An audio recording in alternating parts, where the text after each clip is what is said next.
Hey, I am live. And I'm going to just wait a second and let some people get here. Let me know as you're here. Self-identify. How are you? Oh, I better put on glasses because I can't see anymore. Hi, Jeremy. How are you? Love you, Jeremy. You've been following me for a really long time. TK, D-Bar. Oh, everybody's showing up. I love it. John and Bryce and Jesse and Clear Records. Hey there, bud. Chris. Hey, Jamie. Hello, our Friday the 13th. Hi, everybody. We got a bunch of people showing up now. Okay, good. So, hey, source awareness. I love this. Jackson, TMNT fan, Lucas, Odysseus, John C, Mark Clipper.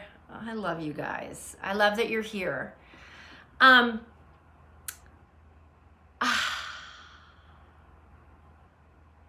Is anybody else going like this? Woo, I'm doing great. I'm not doing great. I'm doing from the parking lot. Yay! I love it. Everybody, we all come from different places. Okay, so I'm just gonna kind of wing it. I don't really have anything planned today because I have so much. Hello from Ireland, Kevin. I love it. Thank you for tuning in across the pond. I love you guys so much. And I can't wait to go and drink the mother's milk in Ireland. And that was just a horrible accent, sorry. I need to watch a movie for like 20 minutes and then that's how I learn accents whenever I get to do accents in roles that I play, which is so much fun. I have been up and down. Surprise. I think we've all been that way. I'm gonna just assume it seems everybody that I know. And I had a day last week, and I don't remember if I talked about this last week because I've lost track of time. People, I'm losing track of time. But I had, hang on. I'm gonna close this. It turns out I'm about to lose power, so let me just plug in. I hope wait, come on. Sorry, guys. There, oh shit. I don't know why this is not working. My phone's not accepting my cable. Oh shit. All right, well, I better go quick then because I don't know what's going on with my charger. Anyway, hi, back. Completely unrehearsed, completely unvarnished in all of my just meanness. So last week, I had this day where I was literally bowled over by grief. Bowled, like inconsolable. It would come and go throughout the day. And I just let myself be in grief. At first I didn't understand it and I was kind of trying to talk myself out of my feelings, but I've lived long enough that I kind of know better than to do that. That's not ever in my best interest. I'm learning how to, and I would recommend to everybody, hey, let me adjust this a little bit, that because life is so crazy right now, I have found my point of power is to be with myself no matter where I am. And and sometimes the feelings they come and it's like, I don't even know what this is. Like, all I know is I'm upset. And I realized that this was like old grief. This was grief from the ages, man. This was like, I just kept getting like little flashes in my head of what they were attached to. And I was trying not to get too tied up in anything, just to let it go through my body, which I did. And I have to say, I've never had a cry that I didn't feel so much better on the other side of.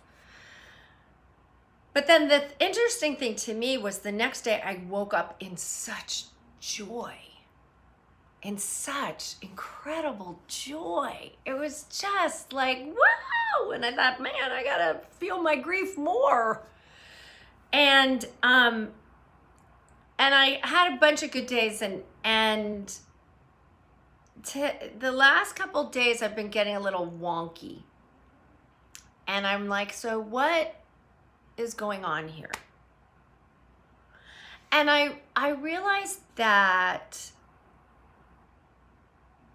so many things. That I'm such a thinker and a feeler that that I'm kind of offloading old behaviors, old ways of being, old beliefs. Like, I can't believe how much my beliefs have changed in the last, really since I made my move from Los Angeles to Tennessee, or to Nashville. Like, I've really changed. And yeah, somebody just said they get wonky too, and that was Bryce. I'm starting to embrace my wonkiness, and I am embracing where I am, even when it's hard, and I'm giving myself the space to evolve and to feel what I'm feeling, to get upset and happy. And I mean, in some ways I feel like I'm 5. Like, if you've been around, Justin just said hot chicken helps. I love you guys, you're just wonderful. But like, I might have lost my train of thought there. I've just kind of been letting myself take this journey and trying not to judge it, to judge what's going on. Because like, when you're 5, like, if you've been around little kids, and I know a bunch of you have been around little kids, or you remember being a little kid, like, you're happy and you're sad and you're upset and you're bored and you're curious and you're hungry and now you're thirsty and now you're tired and now you're awake, and it's just like boom, boom, boom, boom, boom. And I really am. I kind of love that about myself. And actually, my fiance, God bless him, thinks it's adorable that he never knows what he's gonna get. Is she happy today? Now, the good thing is, and I think that this is something that I'm proud of, and that's a point of strength, is that I don't make anybody else responsible for my well-being. So, and it's really interesting because right now and my fiance and I are writing wedding vows. And I'm very clear, and he's very clear, like, we want to make sure that in those vows, there is nothing about, like, I give myself to you and I give my well-being to you. I'm not giving my well-being to him, and he's not giving his well-being to me. Our plan is to find our own well-being individually and then share it, but not hold the other person responsible for whether or not we're doing okay. And I think that that's something that I'm finding frustrating in the world right now, is that everybody's holding everybody else responsible for their happiness or their freedom or their well-being or their personal sovereignty or their ability to move around the world. And, there's so many things. But that I am responsible for me. It is on me to show up authentically as myself and be honest about where I am. And I also have certain things that I believe in intrinsically, which is do no harm. Do no harm.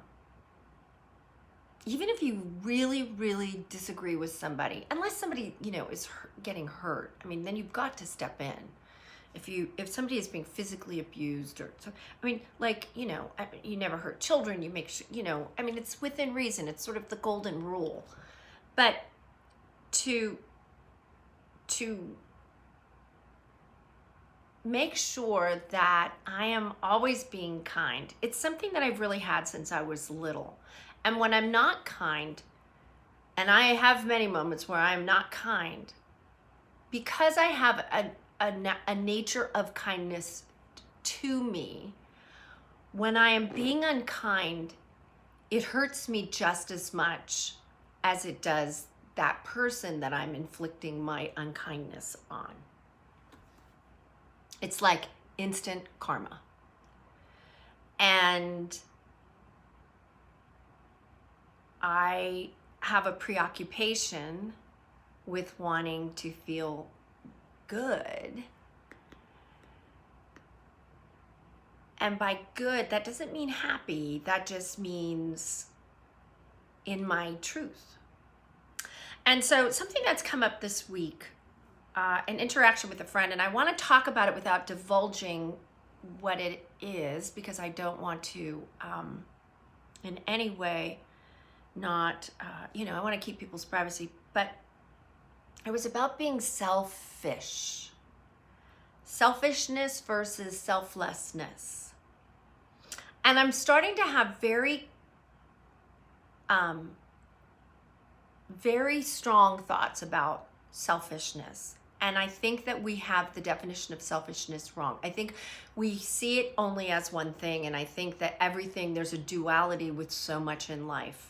It is neither good nor bad. It just is, Chocolate is delicious, or unless you don't like chocolate, and then it is not delicious, but it is chocolate. That is a really bad analogy. But what is really important to one person is not really important to another person. It doesn't mean that it's not important. So there are many, many, many examples of selfishness when you're taking advantage of somebody else, when you're like putting your well-being before them. Oh, putting your well-being before them. So that's where the tricky is. I think that I want to introduce a new concept, which is self-fullness. Every time I get on an airplane, they tell me to put my oxygen mask on first and then assist the people around me. Because when I have oxygen and I'm okay and I'm upright and there's enough oxygen getting to my brain, I could probably make better decisions. So sometimes we do things with a sense of selflessness because we feel if we do what we want to do, that it's selfish and that it's not okay. And so I had a friend who had a situation where she was needing to stand up in her life, and she, with another person, and it was somebody that she really had been trying to help for a long time. And as much as she tried to help this person, it just wasn't working. And she had even done things in her life where she had really sacrificed important events in order to be selfless to help this person. And we were talking about it because the relationship is undoing. And it was like, had you put yourself first, maybe you would have been able to be a better friend or a better teacher, or what, it was very much sort of a dynamic of the relationship. And that when we put ourselves first, when you fill your own cup, now you have a full cup. And when I have a full cup, I tend to go, hey, you want a drink? Hey, I got plenty here, have some. When I don't have a full cup and it's really hot and dry, I'm probably not gonna wanna share what's in my cup with you because I might run out. And I think that is such an important thing right now. is to take the time. It's not, I love it. I had heard this, and I don't know who to attribute it to, but it's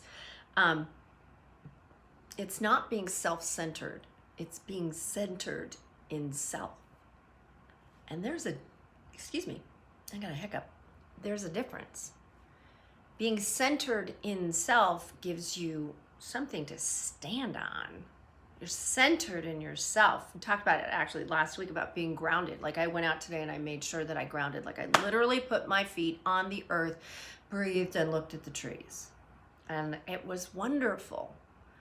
And I think that given the topsy-turvy of the world that we're living in, I think it's really important for each of us to take the time to be self-full, which some people will call selfish.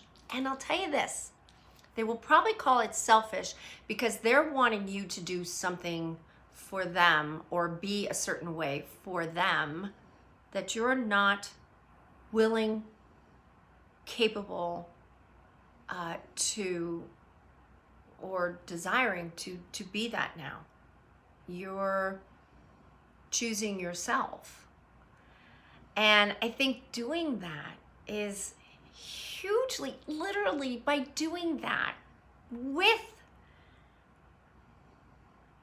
the intention to do no harm.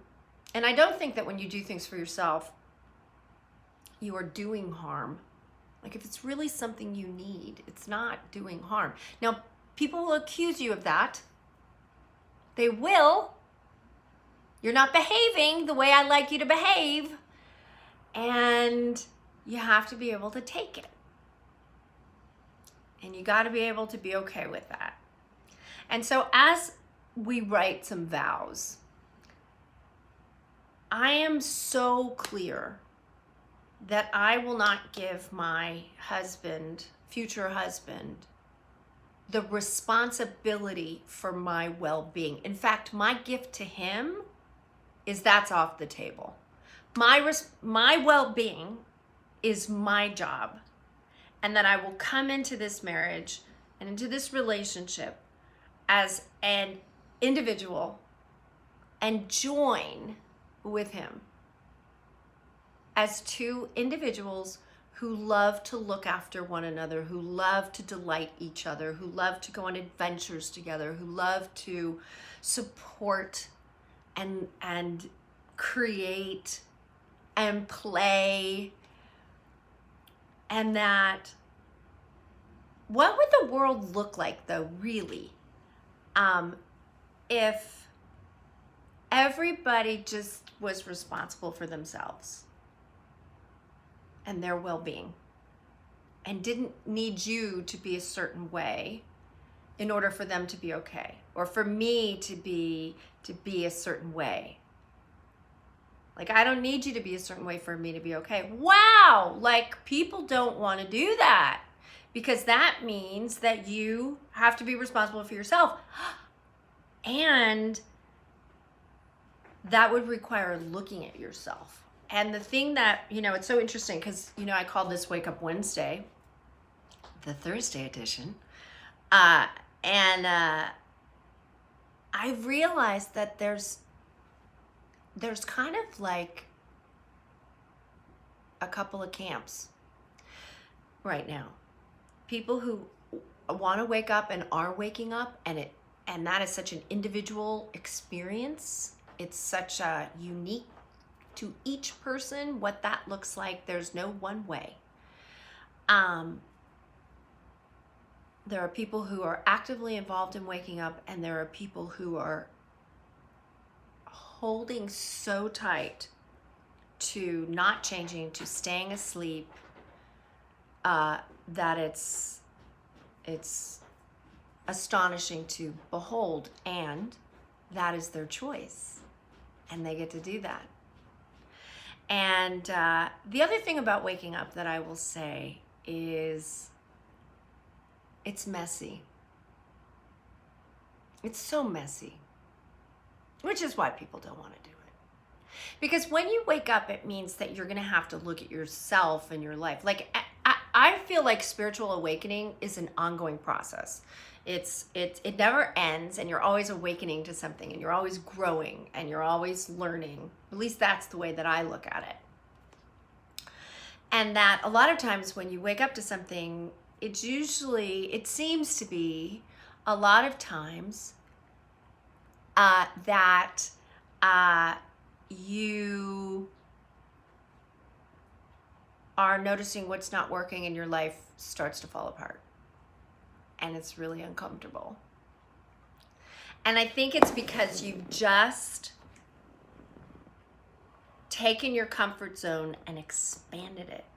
And now you have to kind of keep up with that growth, and it's really uncomfortable. But it's so worth it. It's so worth it.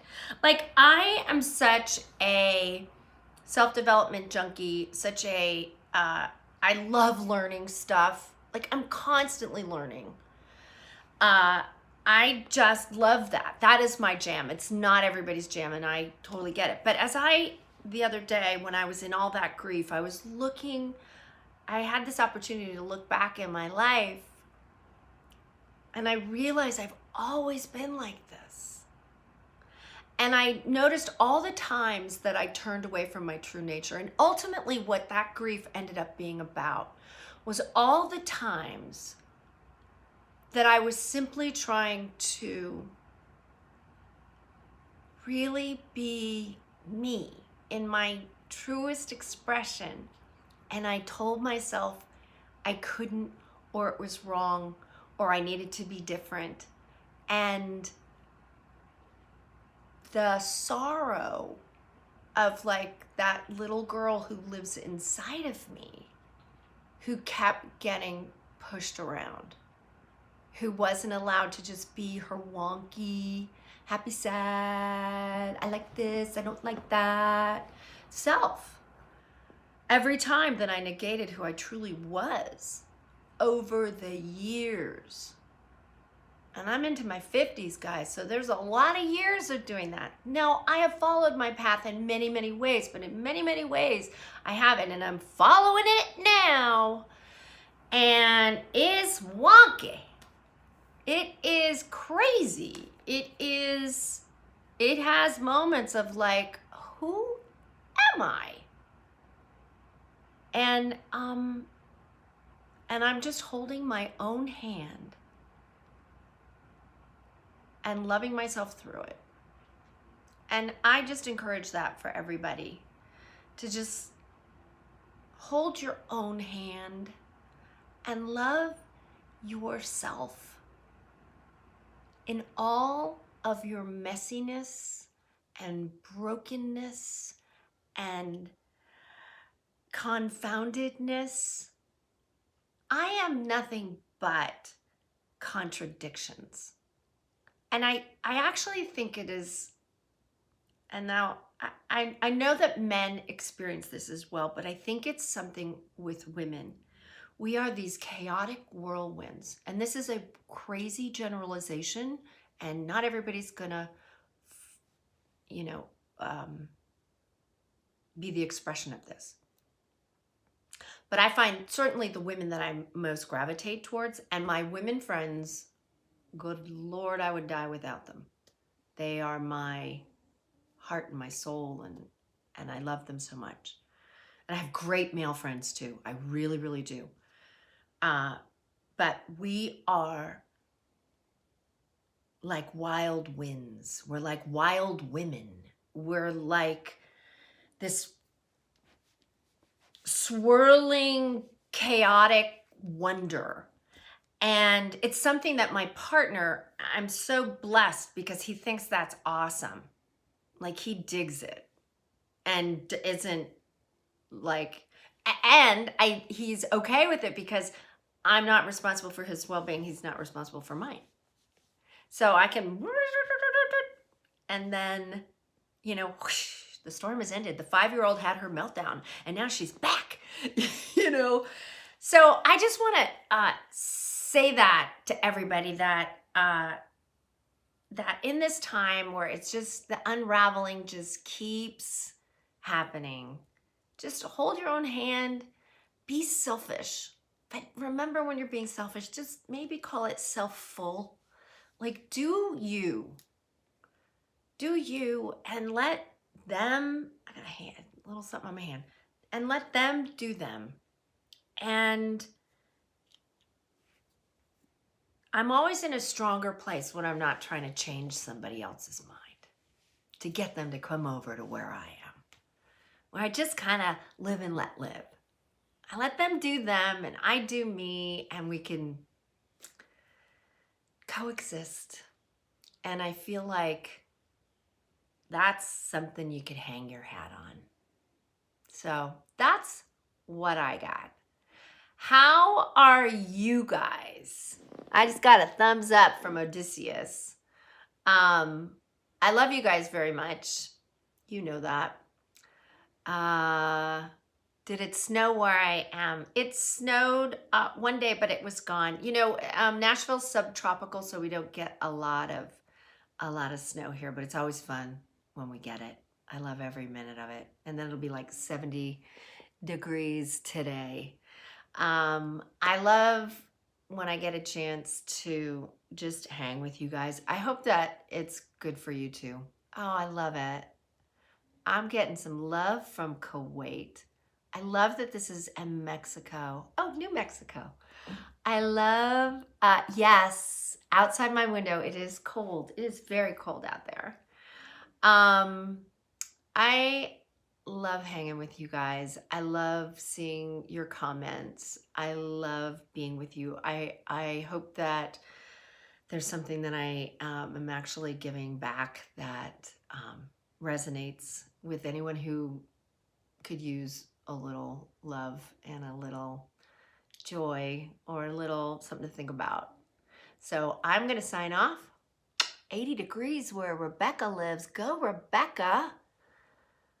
I miss warm weather. I was just visiting my mom, and it was in Florida, and it was not nearly as warm as I wanted it to be. Oh my gosh, Maine. You know, we have a house in Maine, and it's a log cabin in Maine, and it's you can't go in the wintertime because you couldn't possibly get in there. Sam's in Southern Cali, and it's beach time. Texas, it's 80 in Texas. I know, Bryce, warm weather. We love warm weather. But you know what? I'm really loving living in the seasons. I have to say that. I'm enjoying it because I lived for so many years. Josh is saying switch to Thursday night. Who knows? Maybe I will. Then it wouldn't be Wake Up Wednesday, though, would it be? What would the name be if it was Thursday? I don't know. Anyway, drop a comment below. Let me know how you're doing. I love connecting with you guys. I just did a pep talk on Cameo this week for John. And I do them regularly for him, or it's becoming regular. And it's so much fun because it's like we've got this relationship happening.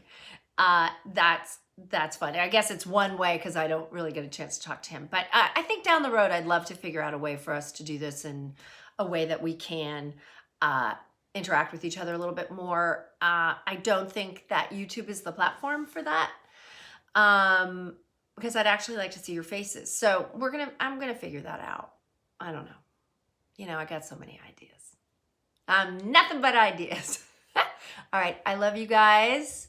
Yeah, zoom. We're gonna figure it out.